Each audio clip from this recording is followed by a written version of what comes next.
Bonsoir à toutes et bonsoir à tous. Merci d'être présents et présentes ce soir où on se rencontre grâce à Edifice à l'occasion du Safer Internet Day et des 2 mois d'action en aval pour sensibiliser au numérique où les professeurs, les instituteurs, les institutrices, les encadrants divers et variés seront invités à animer des ateliers de sensibilisation aux usages du numérique pour les jeunes générations. Alors en France, ce Safer Internet Day qui démarrera donc le 6 février, donc mardi prochain, il est opéré par Internet sans crainte et on a aujourd'hui la possibilité d'échanger pendant 1 heure avec Axel De Cinq, qui en est la directrice et qui va se présenter dans un instant. Vous avez la possibilité de poser vos questions à l'oral ou dans le chat, mais aussi de participer avec vos remarques, vos expériences sur le sujet. Ce que je vais faire, c'est très rapidement un petit tuto pour vous montrer comment vous pouvez interagir avec nous de manière justement à répondre aux quelques questions qu'on va vous poser et puis à nous partager les vôtres. Vous pouvez soit nous partager ce que vous avez à nous dire dans le chat. Pour ça, vous cliquez sur discussion. Ça va vous ouvrir une petite fenêtre de saisie. Vous écrivez, vous cliquez sur entrée et moi, je lirai au micro ce que vous nous avez écrit.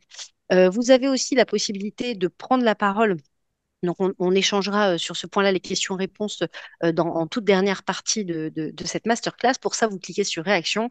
Vous avez un petit onglet qui s'ouvre pour lever la main. Vous cliquez là-dessus et nous, on voit que vous voulez prendre la parole et on vous la donne.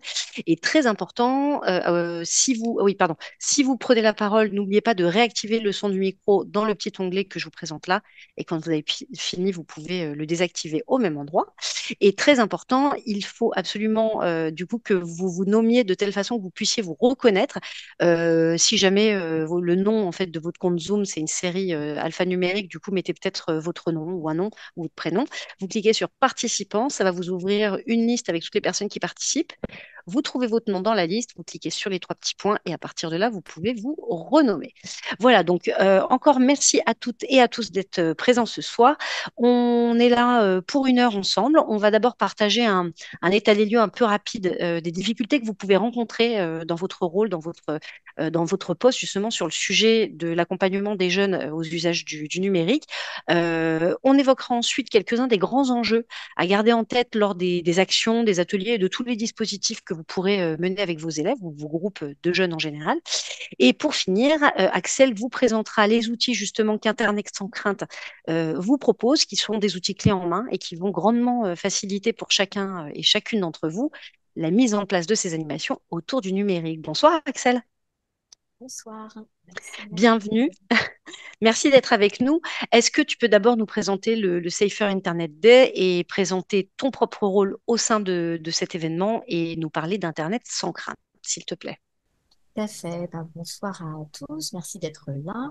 Je suis donc Axel de Saint, je dirige le programme Internet sans crainte, qui est un programme opéré par Tralalaire depuis 15 ans. C'est un programme que l'on mène pour la Commission européenne dans le cadre d'un programme plus gros qui s'appelle le Safer Internet, un programme européen. Et dans ce cadre-là, on propose surtout des outils gratuits pour permettre à des enseignants, à des acteurs éducatifs de mener des ateliers de sensibilisation. On propose surtout des outils pour faire de l'éducation numérique et on essaie d'aborder tous les enjeux, tous les sujets, pas seulement les risques, mais une bonne utilisation des réseaux sociaux, la gestion de son identité numérique, des données personnelles, la prévention du cyberharcèlement, bien sûr, mais en tout cas un usage, essaie de porter euh, voilà, de porter des outils qui vous permettent de sensibiliser un usage responsable et éclairé des écrans. Et on est également opérateur en France du Safer Internet Day, qui est la journée mondiale pour un Internet sans crainte, qui est maintenant déployée dans 200 pays, mais qui est au départ, il y a 21 ans, parce que la semaine prochaine, on va être à la 21e édition du Safer Internet Day, avait été initiée justement par ce réseau européen Safer Internet. Et donc, nous, on crée l'événement. C'est une Axel, journée. Ouais, Axel, pardon, je te coupe, on nous demande si tu peux parler un peu un plus peu fort plus parce qu'on fort. t'entend Je pas vais bien, ouais. parler un peu plus fort. C'est mieux comme ça? Voilà, ouais, c'est Ouais, parfait. je vais parler Merci plus beaucoup fort. et merci Laurent d'avoir soulevé le sujet. J'ai une voix assez douce. J'essayais, hein, c'est pour ça que j'ai appuyé sur le micro, mais je vais parler un peu plus fort. Dans ce cadre-là, ce que l'on fait pour le Safer Internet Day, c'est-à-dire qu'on crée la campagne en France et on propose des outils pour permettre vraiment le plus facilement possible aux enseignants, mais aussi aux familles, de se saisir de sujets pour en parler avec les jeunes. Voilà, c'est ça l'objectif du Safer Internet Day, c'est de faire de cette journée une journée où adultes, qu'on soit enseignants, qu'on soit parents, qu'on soit médiateurs éducatifs, on, euh, on se saisit de cette journée pour aborder des sujets d'éducation au numérique au sens large et prendre conscience que c'est nécessaire finalement d'accompagner les jeunes sur ces questions. Alors, tu dis en fait accompagner les jeunes au sens large, justement par rapport à notre rencontre de ce soir. En fait, il y a une infinité de thèmes qu'on pourrait aborder sur ce sujet-là. Ce soir, on a choisi de partager avec vous plutôt les thèmes qui étaient liés à la thématique du Safer Internet Day 2024, à savoir connecté et engagé. Donc, il y a Axel, est-ce que tu peux juste nous dire de façon connexe quels sont les autres sujets qu'on aurait pu aborder mais qu'on n'aura pas aujourd'hui, mais dont on pourra trouver des ressources grâce à Internet sans crainte et qu'on n'abordera pas aujourd'hui. Ne vous inquiétez pas, c'est un choix parce qu'on n'a qu'une heure, quoi. Voilà. Alors en même temps, heureusement, à chaque fois pour la thématique du Safer Internet Day, on essaie quand même d'être le plus large possible. Donc derrière ce thème connecté, engagé et toi, on avait envie d'interpeller les jeunes, mais aussi leurs éducateurs, leurs parents, sur le thème de la responsabilité en ligne. Et derrière cette notion de responsabilité, il y a la responsabilité pour soi-même, pour les autres et pour la planète. Donc vous voyez que ça permet d'aborder quand même pas mal de sujets d'éducation, puisqu'on va aborder justement pour soi-même comment on gère son rapport aux écrans, comment on garde une maîtrise de ces écrans et notamment des réseaux sociaux pour les plus grands. Vis-à-vis des autres, on va être vraiment dans les enjeux de la prévention du cyberharcèlement, enfin, avoir conscience qu'on partage un espace avec, avec les autres en ligne et qu'on se doit d'être respectueux, bienveillant et de lutter aussi contre des comportements qui ne le seraient pas. Et on a aussi, derrière ce partage avec la communauté, une responsabilité vis-à-vis des informations qu'on partage ou qu'on va liker et qui peuvent donner, si on n'est pas attentif, de la visibilité à des contenus haineux ou de la propagande, par exemple. Et puis sur la planète, c'est d'avoir conscience que on- nos comportements en ligne ont un impact aussi et qu'on peut faire des choses. Donc déjà, ça permet d'aborder quand même beaucoup de champs d'éducation. Et bien sûr, nous, à côté de ça, avec Internet sans crainte, on aborde aussi tous les sujets d'éducation aux médias, à l'information, à la citoyenneté et à la culture numérique. Donc, il y a tous ces sujets-là aussi qui peuvent être abordés. Ok, merci Axel. Alors, on va vous proposer, avant de rentrer dans le détail de cet échange, est-ce que vous voulez nous partager dans le chat, du coup, ce à quoi vous faites face, en fait, les principales difficultés ou les principales questions, ou ce que vous constatez, en gros, ce qui vous interpelle dans les usages numériques de vos élèves. Comme ça, on l'a sous les yeux et on sait on va essayer en tout cas de livrer aussi de l'information là-dessus. En même temps, toi, Axel, la première fois qu'on a préparé cette conférence, la première chose qu'on s'est dit, c'est en effet le rôle des professeurs, il est pas forcément clair. C'est une place qui est mal définie pour les enseignants en fait sur ce sujet. En fait, on a bien conscience que c'est des fois effectivement une thématique qui n'est pas facile à traiter pour vous. D'abord, ça dépend de la matière qu'on adresse. Il n'y a pas forcément tous ces sujets qui sont clairement indiqués dans les programmes scolaires, même si de plus en plus ça rentre dans les champs, on vient de dire de l'EMI, hein, d'éducation média à l'information et aussi de l'EMC. Et effectivement, il y a plein de sujets d'éducation numérique sur lesquels, et c'est tout à fait normal, vous ne vous sentez pas forcément compétent pour les aborder et vous n'avez pas forcément les outils aussi pour le faire. Il faut parler un peu plus fort encore. Je suis désolée, on va te Ouais, faire vous crier, m'entendez pas? Axel. Bah, D'accord, on je vais t'entend, parler. mais c'est vrai que c'est très doux, c'est D'accord, très ok. méditatif Je vais et très vous agréable. crier en fin de journée. Là, vous avez raison, il faut rester éveillé. Excusez-moi, oui, je voyais. Alors, je vois qu'il y a un message aussi. Je regarde. Toi, oui, des téléphones portables dès le CM1 avec accès aux réseaux sociaux, autorisation des parents ou non, avec un accès plus ou moins contrôlé, vidéos YouTube très accessibles aussi, mais des vidéos d'horreur ou d'autres qui sont banales. Mais Oui, en fait, vous devez aussi composer avec des choix qui ne sont pas les vôtres, en fait. C'est-à-dire que de plus en plus, on a des jeunes qui vont être équipés tôt et qui vont avoir très tôt des usages qui étaient plutôt avant réservés à des adolescents, par exemple. Donc, vous vous retrouvez aussi face à des classes, des groupes de jeunes hétérogènes par rapport à leur utilisation du numérique. avec, comme vous l'évoquez, certains qui peuvent être confrontés à des contenus violents, choquants, où ça s'est même déjà banalisé. Et puis vous allez avoir d'autres pour lesquels les parents ont décidé qu'on n'aurait pas un outil numérique dans les mains avant d'entrer au lycée.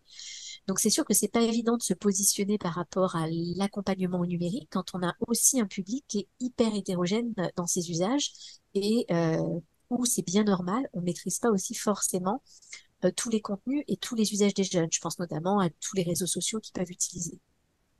Ouais. On a Romane qui nous dit, ça me sidère un peu cet accès simple et non contrôlé avec des enfants qui ne comprennent pas toujours ce qu'ils voient. Oui, c'est les grandes difficultés de toute façon d'Internet, c'est le manque de contrôle. Oui, en fait, c'est-à-dire qu'il faut se rappeler qu'un un smartphone ou une tablette, ça reste un outil. Et si on le laisse à des enfants, même des adolescents, sans aucune protection et avec une connexion Internet, on leur donne accès à tout un ensemble de contenus avec évidemment des choses qui ne sont pas pour eux. Donc, il y a tout, et tout ce pan-là, ben, c'est le champ de la maison sur lequel vous n'avez pas la main. C'est-à-dire le choix, effectivement, d'équiper son enfant à 8 ans d'un smartphone avec tout Internet. C'est pas votre choix forcément à vous. Et on pense pas forcément d'ailleurs que les usages sont aussi jeunes. Donc, on peut se sentir aussi démuni d'aborder certains sujets des 7-8 ans qui devraient être finalement des comportements de 13-14 ans. Mhm. Alors, on nous dit aussi l'utilisation des réseaux sociaux d'une part est simple, mais de l'autre côté, quand il faut faire une recherche sur Internet, c'est beaucoup plus flou. C'est vrai. On évoque aussi, Valérie évoque les groupes Snap entre les élèves de la classe avec des insultes, parfois des conflits. Et puis le sentiment, Angélique nous dit qu'ont les enfants en fait de pouvoir tout dire en toute impunité, des choses qui se diraient jamais en face. Euh, Est-ce que déjà, alors effectivement, les professeurs en fait subissent un peu des usages qui peuvent sembler disparates et puis de toute façon, bah, ils les subissent, c'est pas eux qui ont choisi. Est-ce qu'on peut faire un état des lieux des grands usages des réseaux sociaux un peu par tranche d'âge pour déjà essayer de poser un cadre de connaissances sur ce que font les jeunes, on va dire, de la façon la plus large possible? Alors, il y a effectivement une diversité d'usages et ça évolue beaucoup. Donc, avant, enfin, il y a encore très peu de temps, je parlais des réseaux sociaux pour les adolescents. Aujourd'hui, il faut savoir que 67% des 8-10 ans ont un compte sur un réseau social. Évidemment, c'est pas là où ils devraient être puisque c'est interdit normalement aux moins de 13 ans. Donc, il faut aussi s'adapter à cet usage-là. Et même sur une tranche d'âge assez proche, c'est-à-dire si on considère les 11-17 ans, ce qui est quand même une tranche d'âge pas très grande, on va avoir des usages du numérique très différents. Il y a quand même des espaces qui les rejoignent, c'est qu'ils sont quand même massivement sur YouTube. Je pense que YouTube, c'est quand même la plateforme qui rassemble la tranche d'âge la plus large, c'est-à-dire aussi bien les tout petits, puisque souvent c'est là que euh, les parents vont choisir ce genre de plateforme pour montrer des dessins animés, de la vidéo. De plus en plus, c'est fini de regarder des dessins animés sur la télé, on va se baser sur ce type de plateforme. Et puis ensuite, du coup, ils vont continuer en autonomie et à l'adolescence et en étant adultes aussi. Depuis la Covid notamment, et où ont émergé particulièrement les groupes classes, je ne sais plus s'il y a quelqu'un là qui évoquait Snapchat ou autre, mais un outil de messagerie comme WhatsApp, c'est est aujourd'hui très très utilisé par les enfants et les adolescents pour communiquer. Et très souvent, le premier groupe classe, d'ailleurs parce qu'en général, les parents ont interdit un réseau social, ou alors ne savent pas que leur enfant en ont un, donc on ne va pas créer un groupe classe sur une messagerie d'un réseau social, ils autorisent à ce qu'une messagerie se crée sur WhatsApp. Or, WhatsApp, en fait, est une messagerie qui est interdite avant 16 ans, en fait, normalement, hein, officiellement. Et ils n'ont pas forcément en tête que c'est pas parce que c'est une messagerie qu'ils connaissent que les enfants sont forcément préparés aux échanges en ligne. Parce qu'en fait, les échanges en ligne, ça se prépare. Ils ne savent pas forcément ce qu'ils ont le droit de dire, ce qu'ils ont le droit de partager. Euh, j'ai cru voir passer tout à l'heure justement dans les commentaires, le fait qu'ils sont effectivement face à des responsabilités qui les dépassent un peu. Ils ne connaissent pas Oui, le droit en il ligne. y a Jessica qui dit chez les ados, le partage d'images, de vidéos personnelles n'est pas du tout contrôlé, ils n'imaginent pas les conséquences. Ouais. Pas du tout. Voilà, il y avait ce terme-là, de ne pas avoir conscience des conséquences. Donc, c'est sûr que cette éducation à la responsabilité en ligne, à nos droits et devoirs en ligne, en fait, elle devrait être essentielle parce que elle conditionne une bonne utilisation et ça éviterait surtout quand on parle de risque, euh, et notamment vous particulièrement enseignants, vous entendez parler de lutte contre le harcèlement et le cyberharcèlement, mais il y a plein de choses qui pourraient être évitées si les jeunes avaient une meilleure connaissance des risques qu'il y a quand on partage certains contenus et de ce qu'ils ont le droit de faire ou de ne pas faire. On nous dit, dans les usages, en fait, MSA nous dit sixième, cinquième, les élèves sont plus sur TikTok, tout comme les filles de quatrième, troisième. Alors oui, alors ils sont beaucoup sur TikTok. En fait, TikTok, c'est vraiment aussi le réseau social qui est utilisé par les très jeunes, c'est-à-dire justement les moins de 10 ans et les débuts de collège. Très rapidement, en fait, les plus grands délaissent TikTok pour préférer Instagram. Et Snapchat reste aussi un réseau social qui est très utilisé et très jeune et sur lequel, en tant qu'adulte, on a très peu d'emprise parce que contrairement aux autres, on peut se rendre compte de à quoi ça ressemble parce qu'il y a des comptes publics. Snapchat, on est vraiment dans un espace totalement fermé où on ne voit absolument pas ce que un enfant ou son élève peut faire. Donc c'est tant qu'on n'a pas soi-même créé un compte sur Snapchat, on ne sait pas à quoi ça ressemble, ce qui rend encore plus difficile de faire de l'éducation ou de la formation sur ce sujet. Du coup, on a évoqué effectivement du coup là la partie data, à la fois ces données personnelles, mais en même temps ce qu'on partage avec les personnes avec lesquelles on échange. Tu m'avais évoqué aussi la question du temps d'écran, en fait. Oui, alors la question du temps d'écran, c'est un sujet qui préoccupe beaucoup les parents, surtout. Alors qui peut peut-être vous préoccupe peut-être vous aussi en tant que professionnel. Donc en tout cas, c'est une des plus grandes préoccupations des parents. Mais là aussi, en fait, les enjeux d'éducation, ils sont importants parce que quand on parle de temps d'écran, on n'a rien dit. D'abord parce que un temps d'écran, il ne peut pas être le même selon un enfant. Et puis en fait, quand on parle d'écran, on n'a pas dit grand-chose. Un écran, c'est qu'un objet. Ce qui est important, c'est les contenus. Et du temps d'écran, est-ce que 3 heures à être devant une série ou 3 heures à participer à un jeu vidéo, à mener une quête dans un jeu vidéo, 3 heures à discuter avec un groupe de copains en ligne ou 3 heures à faire de la recherche pour un exposé, est-ce qu'on peut considérer que c'est du même temps d'écran? Et je suis même pas dans le jugement, je suis même pas en train de dire qu'il y a un temps qui serait mieux que l'autre. Donc, nous, ce qu'on essaye de faire en tout cas, c'est de un peu forcer les parents à laisser tomber cette question du temps d'écran, pour plutôt se consacrer au contenu, aux usages, mais aussi apprendre aux jeunes à avoir conscience que tout dans leur activité numérique est conçu, que ce soit les réseaux sociaux, les jeux vidéo, enfin tous ces services sont conçus pour qu'on y reste le plus longtemps possible, et qu'en avoir conscience, ben, c'est avoir justement la maîtrise.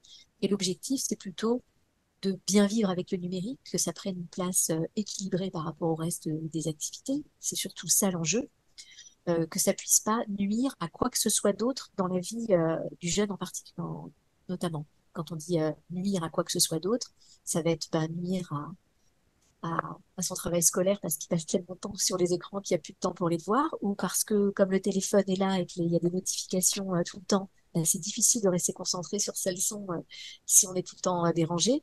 Et puis on sait aujourd'hui, notamment pour les adolescents, que ça a un vrai impact sur le sommeil. Je ne sais pas si vous savez qu'un tiers des ados se réveillent la nuit, par exemple, pour regarder ces notifications.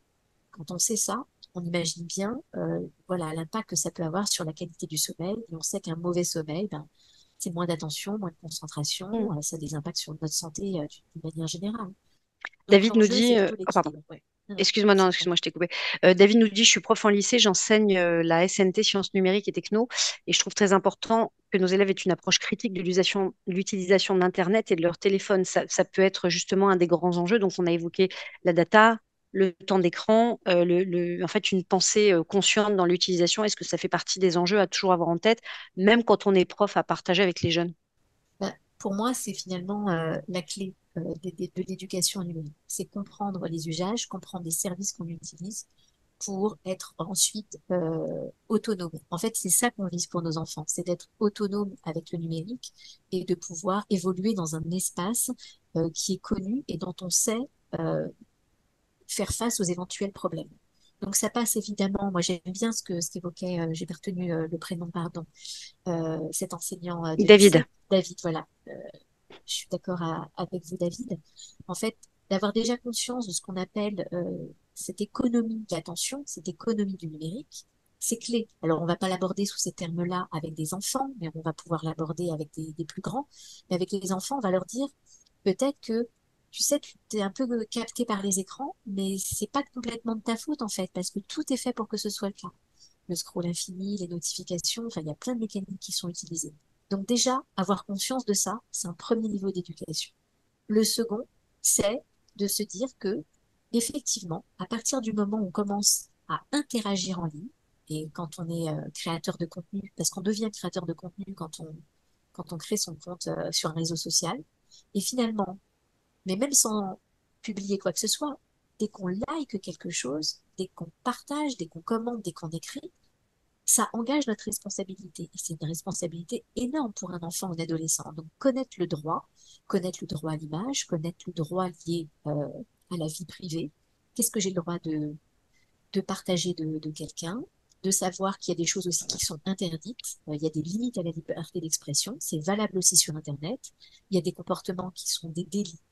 Et c'est le cas quand on se met à insulter quelqu'un de manière répétitive, ça devient du cyberharcèlement. Et puis, sans que ce soit répétitif, il y a plein de formes de violence en ligne qui sont des délits. Et puis, on n'a pas le droit d'insulter, on n'a pas le droit de tenir des propos haineux, ce sont aussi des délits et c'est valable aussi en ligne. Donc voilà, connaître le fonctionnement et connaître ensuite finalement les règles autour des écrans, c'est clé. Et après, connaître aussi les repères. Je pense que le dernier grand message, c'est connaître les repères qui existent. Sur les jeux vidéo, il y a un système qui s'appelle le PEGI, qui indique des âges, alors qui ne sont pas des âges de jouabilité, mais qui sont des âges de contenu adapté visuellement à des enfants. Ça devrait être des repères clés pour les parents, pour les jeunes, pour choisir leur contenu. Si les réseaux sociaux sont interdits avant 13 ans pour la plupart, avec une majorité numérique qui est fixée à 15 ans, ben voilà, ça c'est de ça dont je parle quand je parle du PEGI, donc ils sont sur les jeux vidéo. Et pareil, quand on dit que la majorité numérique est à 15 ans et que jusqu'à 15 ans, il faut une autorisation parentale, ça dit bien que on pense jusqu'à 13 ans, un enfant est trop jeune pour gérer ses données personnelles et qu'on pense que jusqu'à 15 ans, il doit être accompagné de son parent pour pouvoir le faire dans de bonnes conditions. Donc avoir conscience de ces repères d'âge et de ce que ça implique en termes de responsabilité, ça pourrait être effectivement déjà ces bases-là d'éducation numérique. Alors, on a F. Boulanger, je ne sais pas si c'est un François, une Françoise ou un Felipe, je ne Très sais pas, bien. qui nous dit enseignant en CM2, j'ai l'impression que tout ce que je dis pour sensibiliser sur les dangers des réseaux sociaux, c'est comme si, excusez l'expression, je pissais dans un violon. Je m'y prends sans doute mal, mais c'est vraiment la sensation que j'ai. C'est ce qu'on a évoqué un petit peu au début, monsieur ou Madame Boulanger, c'est effectivement le flou, l'ambiguïté qu'il y a sur la position des professeurs, des instituteurs, des institutrices. Mais rassurez-vous, on arrive rapidement là on arrive rapidement dans la présentation des kits d'Internet sans crainte. Ah oui, on nous dit aussi, il y a un autre problème, le YouTuber a parfois plus de crédibilité que nous, enseignants. Tu veux réagir là-dessus, Axel? Oui, c'est vrai. En fait, il y a aussi un âge, je vais caricaturer un peu, mais jusqu'à la fin de primaire, et effectivement, les réseaux sociaux font évoluer aussi un peu les choses. Voilà, il y a un âge de manière générale où on va être encore à l'écoute de la parole de l'adulte, que ce soit le parent ou l'enseignant. Et puis dans l'entrée dans l'adolescence, et c'est normal, ça fait partie de sa construction aussi, on s'affranchit plus de la parole de cet adulte qui représente en plus une autorité qu'on a envie de braver. Enfin, voilà, ça c'est le circuit normal de l'adolescence et ce qui fait qu'on va se chercher des modèles ailleurs. Et effectivement, Internet regorge de modèles, je mets des guillemets parce que voilà, je suis pas là pour juger si c'est des bons ou des mauvais modèles, mais ils vont être plus enclins et les réseaux sociaux sont justement là pour leur en proposer plein d'autres modèles qui rendent encore plus difficile effectivement l'écoute qu'ils peuvent avoir sur la parole des proches, que ce soit les enseignants ou leurs parents. Ça, c'est sûr. Merci Axel. Alors, Johanna nous demande si on évoquera ce soir les enjeux écologiques. C'est pas prévu pour le moment, Johanna, mais s'il nous reste du temps, on en parlera quand même avec Et Axel. si, parce que c'est dans l'équipe justement que je vais présenter. Donc, Ah, bah très très bien. bien, on va Ah en bah parler. parfait. Ok, Ouais. ça marche. Eh ben, parfait.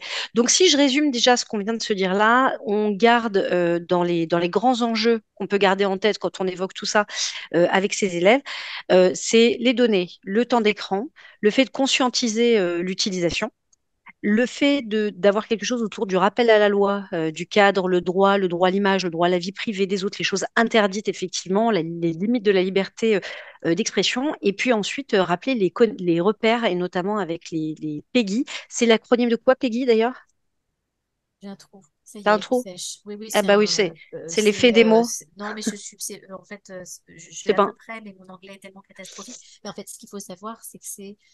un euh, Pan-European Game Information, parce que ça vient des jeux vidéo, en fait, à l'origine? ouais, en fait, non, non, oui, c'est un organisme européen qui, en fait, aucun jeu vidéo ne peut sortir en Europe sans passer par la commission numérique qui va justement fixer cette tranche d'âge. Donc, c'est une norme européenne, c'était le mot que je cherchais, une norme européenne qui vient en fait attribuer un âge à partir duquel le contenu peut être visible. Donc vraiment, ça ne renvoie absolument pas au fait qu'on peut jouer avec le jeu, mais que le contenu visuel va être tout à fait acceptable pour une tranche d'âge. C'est pour ça que du PEGI 16 ou du PEGI 18, c'est vraiment du contenu pour adultes, où on va être en général dans une représentation très violente, très réaliste, et donc souvent associée à une violence réaliste. D'accord. Merci Axel. Alors on va tout de suite rentrer dans le vif du sujet qui va vous permettre de passer à l'action pour celles et ceux qui le souhaitent et le peuvent aussi. On va parler du coup des kits pédagogiques. Je voudrais juste poser une question du coup aux professeurs, aux instituteurs, institutrices qui sont là. Est-ce qu'il y a, avant de rentrer dans les kits Internet sans crainte, est-ce qu'il y a des outils que vous utilisez et que vous avez envie de partager? Dites-le nous dans le chat et en attendant, on va rentrer dans les différents kits qu'Axel va nous présenter. Si vous avez déjà utilisé les kits pédagogiques Internet sans crainte, d'ailleurs, n'hésitez pas. On nous parle des sites sur les fake news. Alors, des sites sur les fake news, c'est-à-dire, euh, c'est, euh, Vincelou, ah ben voilà, tralala, ça c'est chez oui, c'est Internet sans nous. crainte, c'est vous. Le livret du permis Internet remis par la gendarmerie. Ah oui, il y a aussi des documents qui sont remis directement par ces structures-là, par les gendarmeries. Bah, la gendarmerie est partenaire, effectivement. Alors, d'abord, la gendarmerie est souvent un des premiers acteurs qui fait de la sensibilisation dans les classes. Ça, il faut le savoir. Et effectivement, ils sont partenaires du permis Internet, qui est un projet qui, depuis plusieurs années, je crois une dizaine d'années maintenant, est porté par AXA Prévention et qui propose en fin de primaire, il me semble que c'est au CM2, euh, de faire passer effectivement, transmettre un certain nombre de bonnes pratiques et de faire passer du coup aux élèves une sorte de permis Internet, c'est-à-dire d'avoir un ensemble de connaissances qui permettent de se dire qu'on voilà, qu'on a toutes les clés pour pouvoir utiliser Internet de la bonne manière. D'accord. Oui, en fait, je vois Johanna Barrier nous dit qu'effectivement, ils interviennent, et Loïc Jean-Claire aussi, qu'ils interviennent en fait dans les classes. Et on nous dit aussi, je débute avec Cyberenjeu. Cyberenjeu étant, je crois, un outil proposé par les DRAN, c'est ça? Je dis des bêtises ou pas? Non, je sais. Je crois qu'il y a eu un oui. Si, J'ai oui, il y a eu l'impression un qu'on oui, utilisait d'accord, oui. ok. D'accord, oui, c'était pas oui, j'ai dit une bêtise. Bon, parfait. On nous parle aussi de Digipad avec DigiView pour retravailler des vidéos sans les pubs de YouTube. En SNT, des élèves créent des exposés sur ces différents thèmes. C'est pas mal aussi de mettre les élèves acteurs de ces propres recherches-là. Super. Eh bien, écoute, Axel, on te laisse partager ton écran Ok. et du coup, ces outils qui vont Alors, en décomplexer tout fait, le monde. alors ce que je vais vous présenter, effectivement, nous, on a une centaine d'outils, hein. On a une centaine d'outils gratuits sur Internet sans crainte pour pouvoir faire de l'éducation numérique sous des formes très diverses. On a des parcours numériques clés en main voilà, donc c'est vraiment une démarche pédagogique qui est posée. Vous avez qu'à suivre étape par étape. D'abord, tous les outils qu'on propose sont accompagnés d'un guide pédagogique pour vraiment vous guider pas à pas. On a des vidéos qui vont être des lanceurs de discussion, il y a des serious games, il y a des guides, il y a des activités papier, il y a des activités numériques, on a plein de formes. Donc évidemment, je ne vais pas vous présenter ces 100 outils, je vais vous présenter en fait ce qu'on appelle les kits ateliers, que l'on fait notamment pour le Safer Internet Day. On essaye vraiment de vous accompagner au maximum pour saisir les enjeux, vous proposer une sorte de séance clé en main, les messages clés. Et c'est ce genre de support que je vais vous présenter, les tout nouveaux kits que l'on fait pour le Safer Internet Day. Donc je vais partager mon écran euh, ici. Je vais partir directement du site Internet sans crainte. Quand vous arrivez sur le site Internet sans crainte, vous arrivez ici pour que vous puissiez ensuite facilement aussi repérer. Alors, attendez, j'ai pas mal de fenêtres à l'écran que je vais bouger un petit peu pour pouvoir circuler. Donc en fait, il suffit d'aller dans l'onglet ressources Et dans ressources, en fait, on a toutes les thématiques, nos grands programmes par thématique. Voilà. Et quand vous allez dans CFR Internet Day, là, on est donc sur le site Internet sans crainte, vous voyez qu'on propose des kits ateliers clés en main. On propose un kit atelier CE2 cycle 3 et un kit collège-lycée sur ce thème connecté, engagé et toi, qui est donc le thème du CFR de cette année, autour de nos responsabilités en ligne. Et ces kits proposent chacun 3 séances clés en main d'1 heure à 1 h 30. Donc, ils sont exactement construits sur le même modèle, mais je me demandais, enfin, par rapport à vos profils, est-ce que je montre plutôt un peu plus en détail le collège-lycée peut-être ou Je pense que tu celui peux aller primaire? sur les trois cibles parce qu'en réalité, on a des enseignants un peu de tous les niveaux. Donc, Bon, allons-y. je vous montre, voilà, on va regarder les deux voilà, rapidement, puis je vous montrerai quelques ressources. Donc, en tout cas, chacune de nos ressources sont présentées comme ça sous la forme de petites cartes. Si vous allez sur En savoir plus, vous allez avoir une sorte de petite fiche d'identité qui vous présente la ressource, les objectifs, les cycles, voilà, les détails. Et ensuite, il suffit d'aller sur Voir la ressource pour voir l'outil. Donc là, on est dans un PDF en fait interactif euh, qui va vous guider. Donc, au départ, il y a une introduction pour vous expliquer quels sont les enjeux de ce kit. Donc là, on est vraiment au cœur de l'éducation aux écrans à la citoyenneté numérique. Et ce kit sert à interpeller notre façon d'être responsable en ligne avec des contenus adaptés à l'âge. À chaque fois, vous avez le lien avec les compétences des programmes scolaires, donc le lien avec l'EMI et le MC, et aussi avec les compétences PIS. Et vous allez avoir 3 séances, pardon, qui sont toutes découpées de la même manière. Donc vous allez avoir d'abord une petite introduction.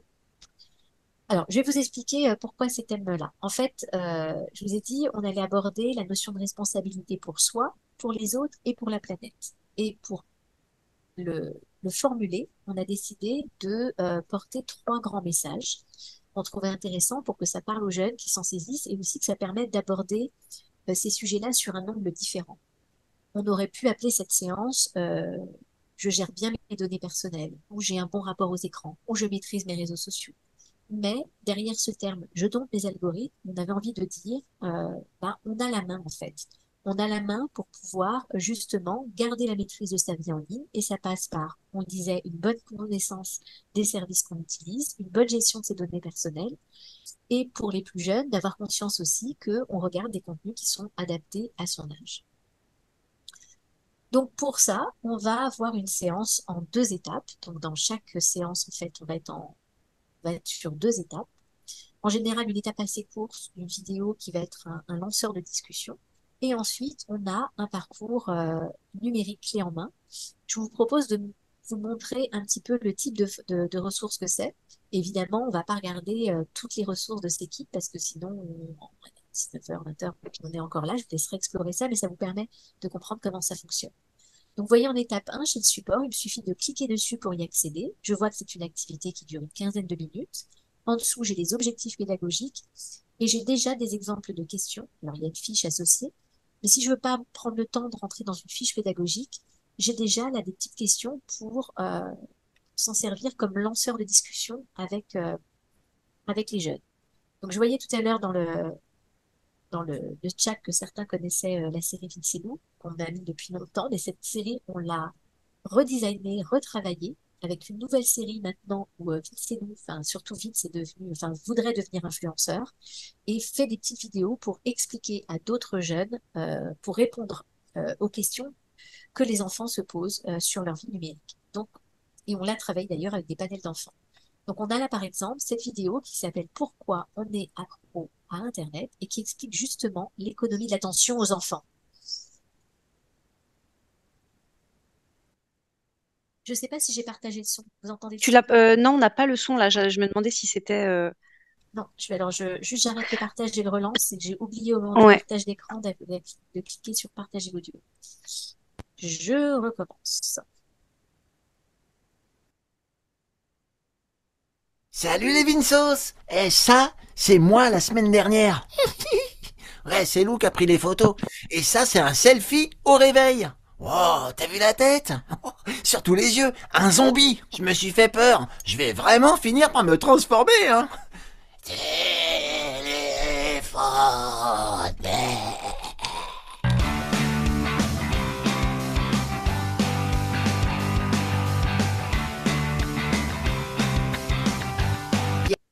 Pour nous scotcher sur les écrans. J'ai fait une fausse manip. Attendez, c'est moi. Excusez-moi, j'ai fait une bêtise. Je reviens. Salut les Vinsos. Pardon. Ça, c'est moi la semaine dernière. Ouais, c'est Lou qui a pris les photos. Et ça, c'est un selfie au réveil. Wow, t'as vu la tête? Surtout les yeux, un zombie. Je me suis fait peur. Je vais vraiment finir par me transformer, hein. Téléphone.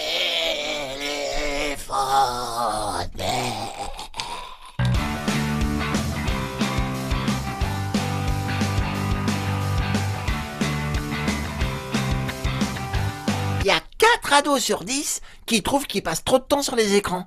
Le jour, mais aussi la nuit. Et ouais, je me réveille même en pleine nuit pour regarder mes messages. On est un ado sur 3 à le faire. Mais en vrai, c'est pas que de notre faute si on reste kéblo sur les écrans.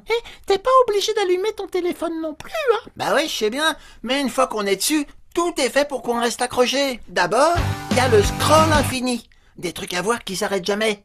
Bon bah des fois tu tombes sur des trucs que tu cherchais pas. Mais tu continues quand même, au cas où tu raterais quelque chose. Regarde Vince, ton pouce il devient tout bizarre à force. Quoi? Mais qu'est-ce que tu racontes? Deuxième truc pour t'accrocher, les récompenses. Imagine, tu postes un message, une photo, une vidéo. Aujourd'hui, je tourne ma nouvelle vidéo. Bon, ok. Avoue, toi aussi tu regardes ton tel toutes les 5 secondes pour voir si t'as des likes. Like! Toujours aussi cinglé, hein. Et il y a encore un autre truc pour nous scotcher sur les écrans, hein. C'est des suggestions. Par exemple, moi j'aime le skate. Bon je regarde les vidéos de skate et bam, tout s'enchaîne. Hein, des vidéos de street art, de streetwear, de street food. Du coup, je vais voir et paf, au final, plus d'1 heure scotché sur mon téléphone. Allons Lou, rends-moi mon téléphone. Non, je veux pas que tu te transformes en zombie. Avec tous les trucs de troll infini, c'est pas bon pour toi. Allez Lou, stop, rends-le-moi. Je te promets, je vais faire attention. Ouais. Mais si, regarde, il y a moyen de définir le temps que je passe sur l'écran, d'enlever les notifs et de réduire la pub. Alors, tu me le rends?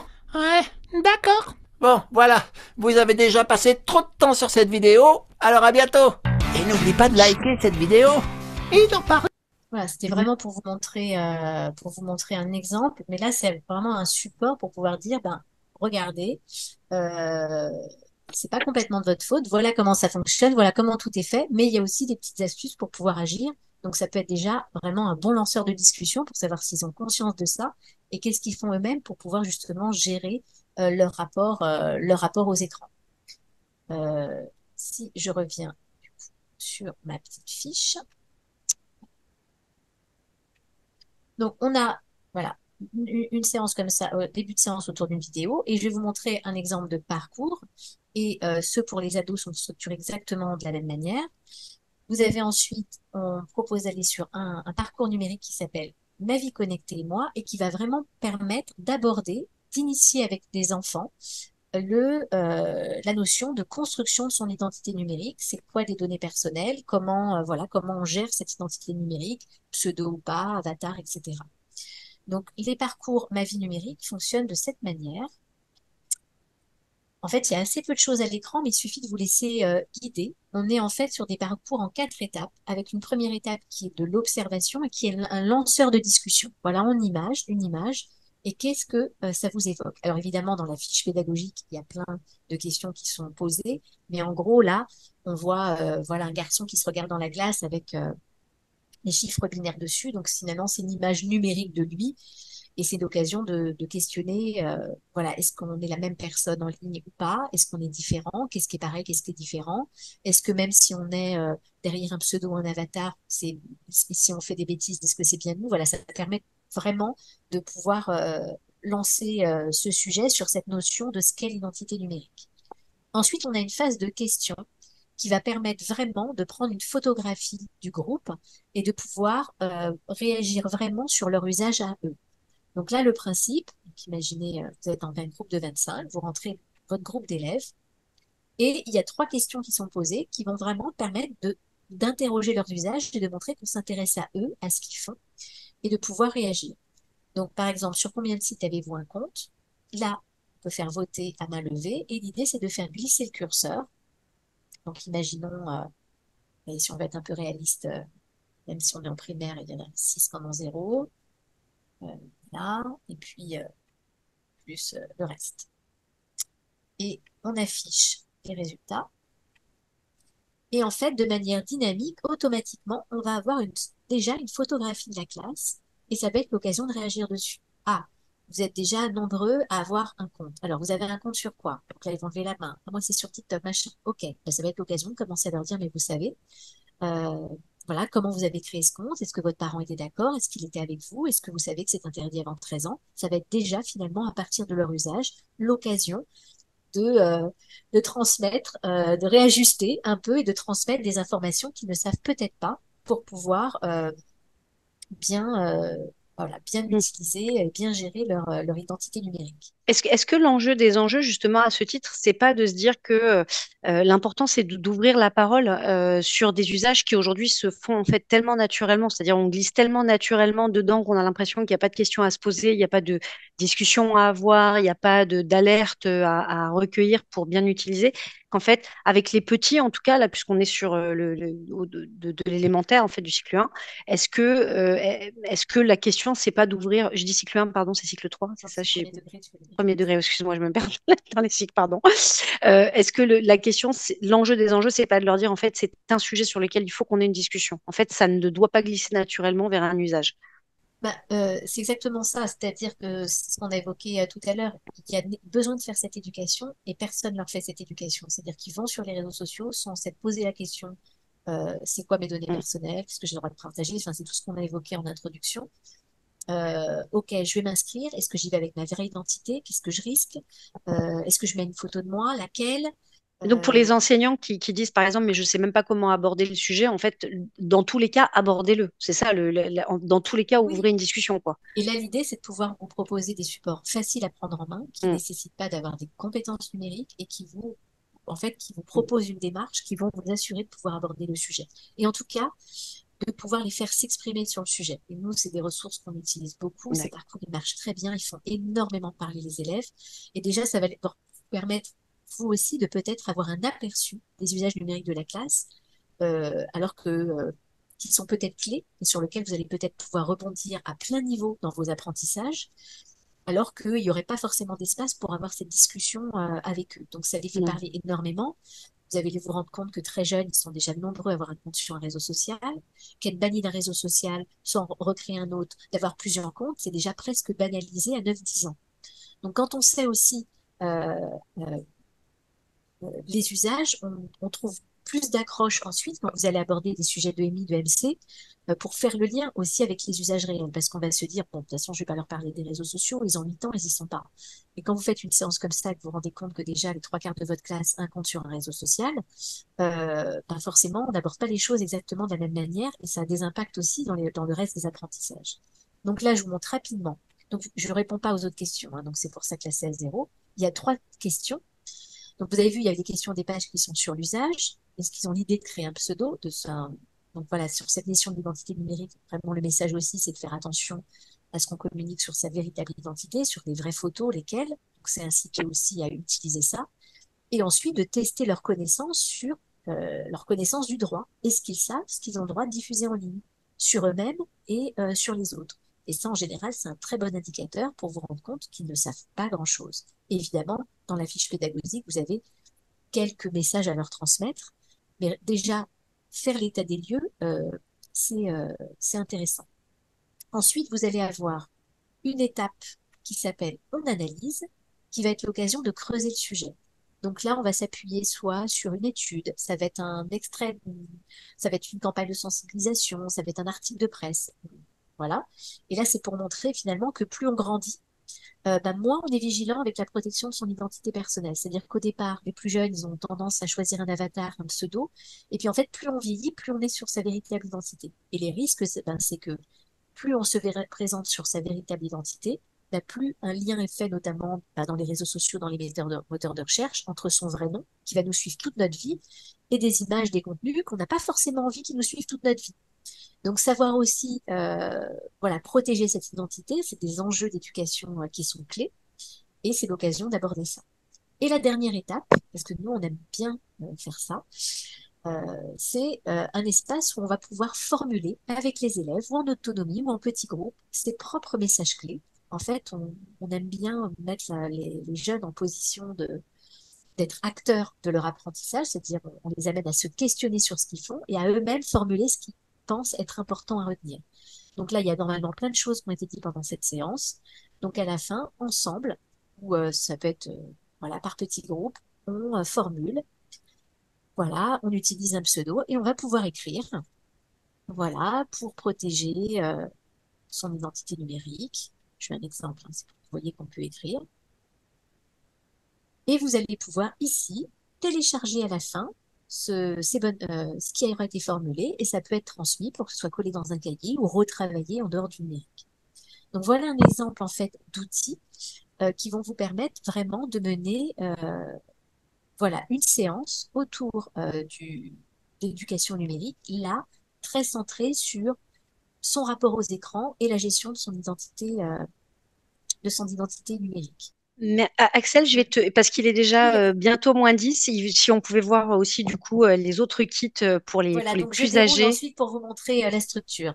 En fait, en vous montrant ça, je vous ai montré la structure, donc après, je peux vous présenter le Super, reste. merci. Ouais. Donc, à chaque fois, il y a une activité de prolongement et vous avez ensuite des messages clés adaptés aux enfants ici, qui sont formulés sous forme d'engagement parce que c'est le thème de la campagne, avec surtout un comment. Parce qu'une fois qu'on a donné une règle, c'est important d'expliquer comment le faire. Donc, à chaque fois, les messages clés sont associés à un comment et vous avez les autres séances qui sont articulées exactement de la même manière. Donc la deuxième séance, le ou la GOAT, c'est moi. Alors elle s'apporte le même nom hein, pour le collège-lycée, c'est pour ça que je vous l'explique là.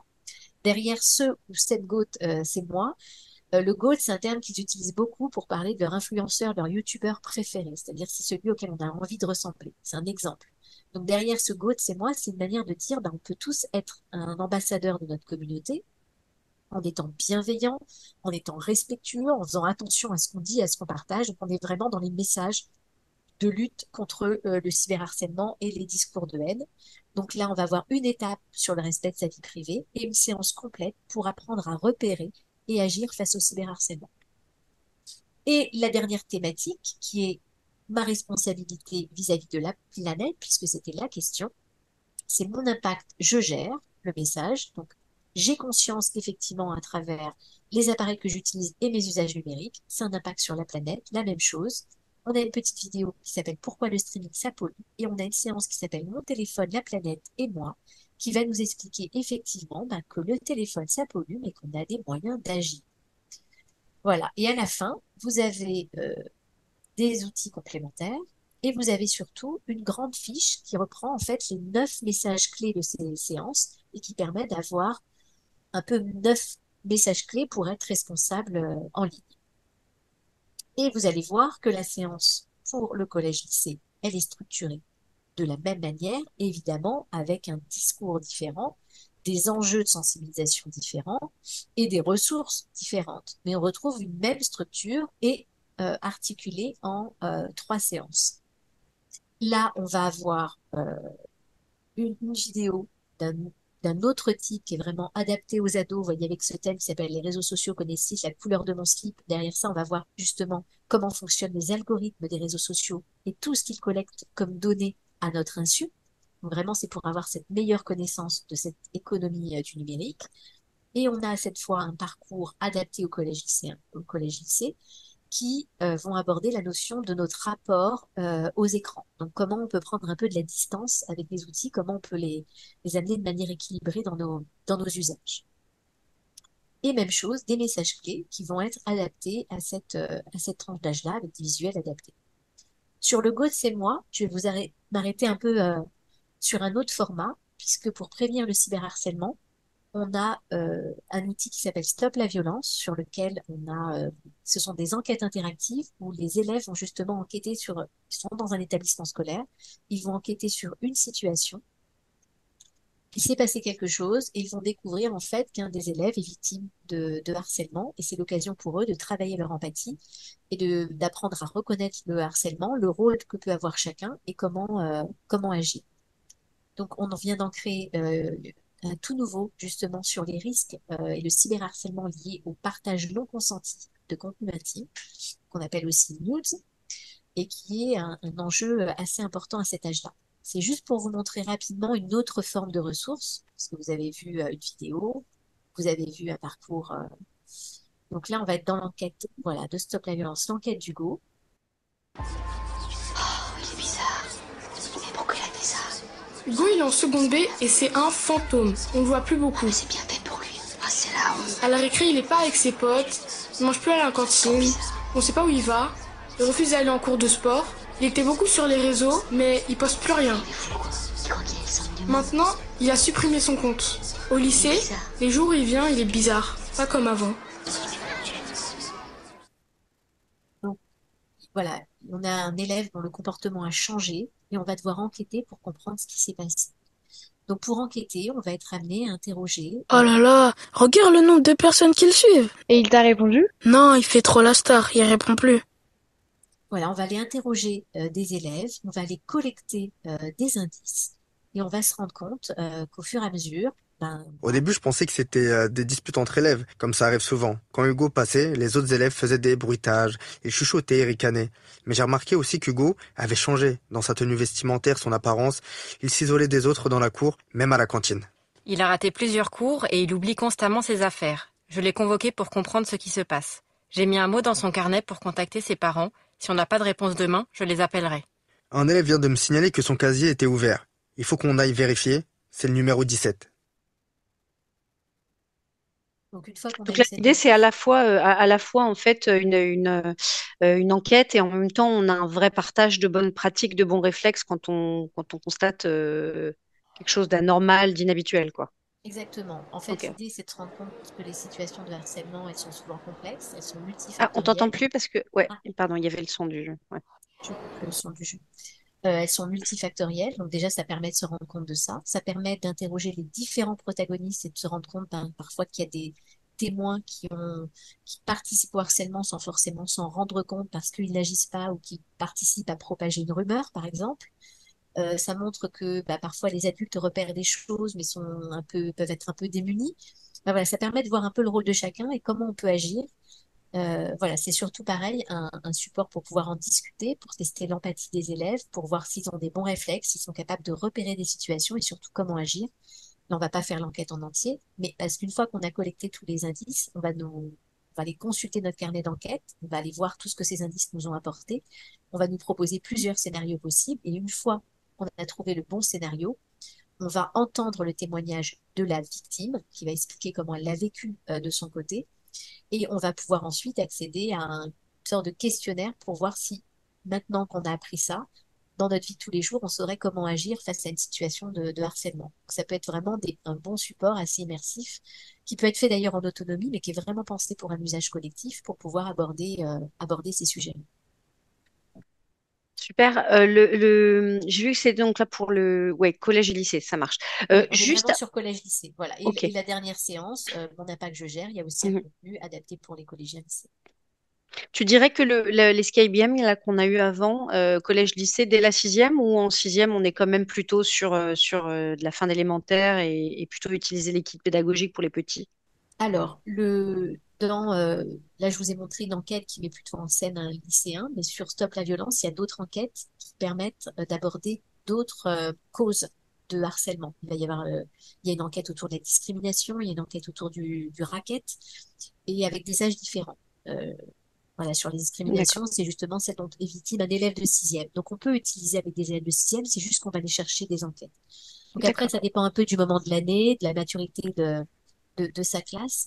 Mais vraiment, le kit que je vous ai montré le premier, il est pensé pour voilà, du CE2 au cycle 3. Donc ça peut englober encore la sixième. Tout dépend, parce qu'il y a le Safer Internet Day, mais on peut faire ces actions de sensibilisation toute l'année. Donc on peut les utiliser peut-être, voilà, quand on est en début d'année, c'est peut-être mieux d'utiliser le kit encore primaire avec des jeunes collégiens. D'accord. Merci Axel. Il nous reste 5 minutes. Est-ce que vous avez des questions? Est-ce que vous avez envie de nous partager des expériences, des choses que vous avez constatées avant que nous... Enfin, sinon, moi, j'aurais une ou deux questions pour toi, Axel, mais sinon, avant qu'on clôture, est-ce que vous avez des choses... Alors, Johanna Barrier nous dit Escape Game testé en classe au collège. Les élèves prennent ça comme un jeu, mais ça ne les touche pas trop. Euh, est-ce que Johanna voulait Oui, nous ça expliquer m'intéresse ça? comme témoignage. Ouais. Est-ce que vous voulez Enfin, je sais pas, Axel, t'as peut-être des questions pour Johanna spécifiquement? Non, non, mais ça m'intéresse de savoir effectivement Ouais. si ça a été utilisé. Nous, c'est vrai qu'on a plutôt des bons retours. En tout cas, ça permet de les faire parler. C'est Moi, pour moi, bien dans j'avais l'histoire, mais je m'étais noté une question pour moi, j'espère que ça intéressera les autres aussi, mais c'est en fait justement, c'est en lien avec ce que disait Johanna, c'est comment réagissent les jeunes en fait quand on leur parle de leur utilisation, quand on les met en garde, est-ce que la réaction elle est plutôt cynique ou désinvolte ou est-ce qu'il y a une épiphanie à un moment? Toi, tu constates quoi, Axel, dans tes animations et vous alors, aussi, messieurs, dames, les enseignants? nous, en tout cas, dans ce qu'on a pu voir, ou ce qui nous a été reporté, alors d'abord, des fois, il y a des séances qui se passent par là, il y a un groupe classe, et des fois, j'ai envie de dire, la mayonnaise passe, monte bien, et puis des fois, passe, ça arrive aussi. Mais en général, comme c'est plutôt des supports qui les invitent à eux s'exprimer, qui sont pas dans un rapport descendant, euh, qui les amènent plutôt à s'exprimer sur leurs usages et porter du recul sur leurs usages, ça se passe plutôt bien. Donc, mais je suis très preneuse d'autres retours. Et sur Stop la violence, alors c'est un outil qui existe depuis longtemps. Après, là, cette enquête, elle est nouvelle et c'est vrai qu'on a plutôt des bons retours parce que justement, comme ils sont en train de jouer, ils vont d'abord s'intéresser à la situation d'Hugo, par exemple. Ils vont pas forcément faire le lien vers eux. Et d'ailleurs, on ne cherche pas à ce que ce soit l'occasion d'exprimer des difficultés qu'ils peuvent connaître, mais on voit que ça permet de tester un peu leurs repères par rapport au sujet. Moi, j'ai assisté à des interventions où en plus je savais qu'il y avait des cas de harcèlement dans la classe, et c'est vrai que de le savoir, la posture des harceleurs, la posture des victimes, elle n'était pas du tout la même, et on voyait que tout d'un coup venait se mélanger le vécu personnel avec l'histoire. Donc ça peut être quand même des espaces et même s'ils ont une attitude un peu désinvolte parfois, parce qu'ils vont pas oser devant tout le monde montrer Oui, que ça c'est les ça. touche, euh, voilà, ça rentre quand même. Oui, l'idée, c'est qu'il y a l'effet de groupe aussi. C'est difficile de se dévoiler à ce moment-là.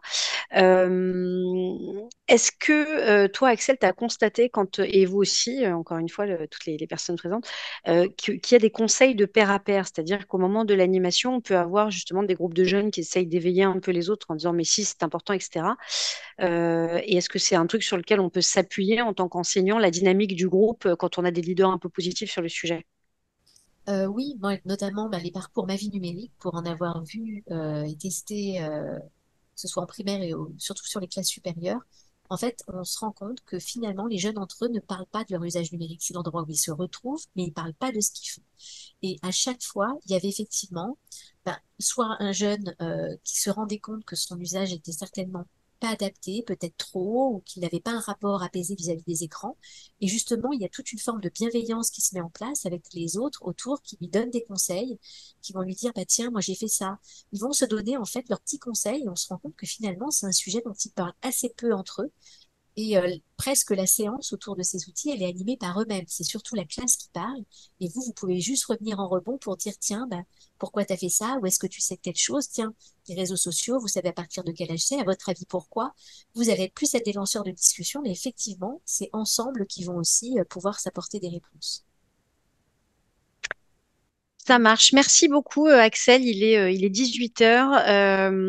Je partage quand même la dernière remarque de Valérie. Ce sont des sujets qui les intéressent et sur lesquels ils ont beaucoup à dire, selon leur maturité et ce que leurs parents leur en ont dit. Certains s'emparent de ce qu'on leur apporte, d'autres pas, comme pour tous les sujets qu'on traite en Exactement. classe. Voilà, ben, ce sera le mot de la Ce fin. sera le mot de la fin, Ouais, effectivement, exactement. mais en se disant quand même que même si sur le moment, ils n'ont pas forcément les réceptifs, parce que c'est jamais très bon même de montrer à ses copains qu'on Mm. s'intéresse à un sujet, ça ne veut pas dire que ça rentre pas dans l'oreille et que ça, Et que ça voilà, y on peut moins reste. en entendre parler.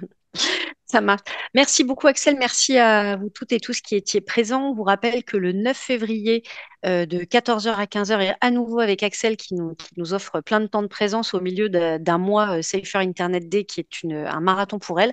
On se rencontrera avec les CM1, CM2 et 6e. Alors, c'est ouvert aux plus petits, c'est ouvert aux plus grands, mais ce sera pensé pédagogiquement ces classes-là, pour aborder tous les sujets qu'on vient de voir, comment je protège, comment je me protège, comment je protège le collectif et comment je protège la planète avec des témoignages de classe, avec le partage des infos d'Axel. Ce sera très interactif. Les classes pourront participer comme vous, soit par le chat, soit par le micro.